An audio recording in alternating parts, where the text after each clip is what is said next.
Assalamualaikum warahmatullahi wabarakatuh. Welcome back to my channel. Saya Sisatika, mahasiswa AKBP STI KBP. Baiklah, kali ini saya akan mereview sebuah jurnal internasional yang berjudul itu Pendidikan Akuntansi dan Keuangan Syariah di Malaysia. Baiklah, yang pertama yaitu pendahuluan.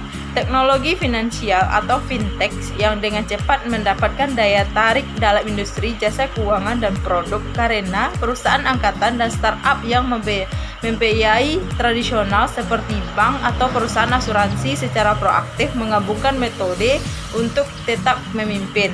Sementara itu, KPMG mendefinisikan fintech sebagai bisnis berbasis teknologi yang bersaing melawan, memungkinkan, atau yang berkolaborasi dengan lembaga keuangan.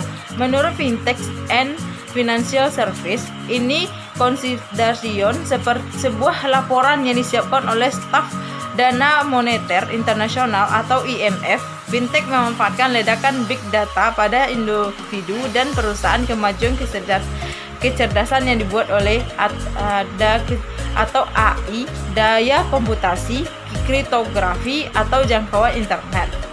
Komplementaritas yang digunakan di antara teknologi ini memunculkan serangkaian aplikasi baru yang mengesankan dan menyentuh layanan dari pembayaran dan hingga pembiayaan, manajemen aset, asuransi, dan selanjutnya itu pernyataan masalah. Sementara minat terhadap lanskap fintech global telah berkembang pesat dalam beberapa tahun terakhir, didorong oleh banyaknya smartphone fintech yang mematuhi syariah telah tertinggal. Karena calon investor tetap berhati-hati, namun mereka yang terlibat dalam sektor ini percaya menawarkan peluang yang kuat dan langkah-langkah yang diambil untuk mengembangkan ekosistem fintech di pasar utama akan membantu menumbuhkan industri.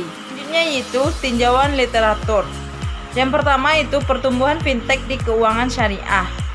Penetrasi fintech di keuangan syariah masih dalam masa pertumbuhan dengan jumlah peserta yang relatif kecil, namun potensi gangguan terhadap keuangan syariah tradisional tidak boleh dianggap remeh. Gangguan dapat berayun dua arah. Ya, dari perspektif konsumen keuangan syariah, disrupsi fintech sebagai besar positif. Inovasi fintech memberikan pilihan yang lebih selaras dengan kebutuhan individu. Selanjutnya yang kedua itu tantangan dalam mempertahankan pendidikan dan bakat keuangan syariah di Malaysia.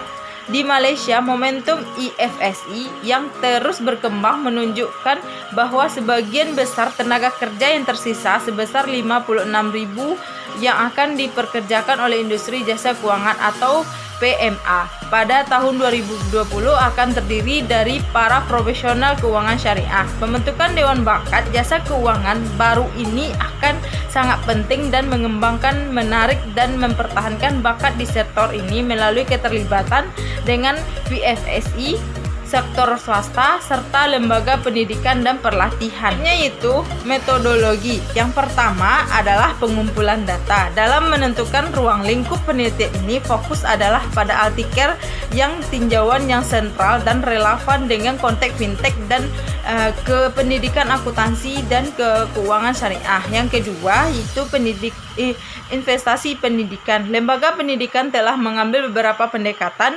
untuk meningkatkan minat dan kompetensi siswa dalam keterampilan terkait fintech Islam. Yang ketiga itu indikator dan acara kurikuler ekstra. Institusi pendidikan, pemerintahan, dan industri telah menanggap kekurangan bakat fintech yang mempertahankan pendidikan dengan membiayai dan mempromosikan berbagai bentuk program dan kegiatan kurikuler ekstra kepada siswa. Yang keempat itu intervensi pemerintahan dan kebijakan. Makanya intervensi pemerintahan dan kebijakan belakangan ini menjadi respon dan menonjol untuk menutup kekurangan talenta di sektor fintech. Itulah pemaparan dari saya. Jangan lupa like, comment, and subscribe. Bye-bye. Assalamualaikum warahmatullahi wabarakatuh.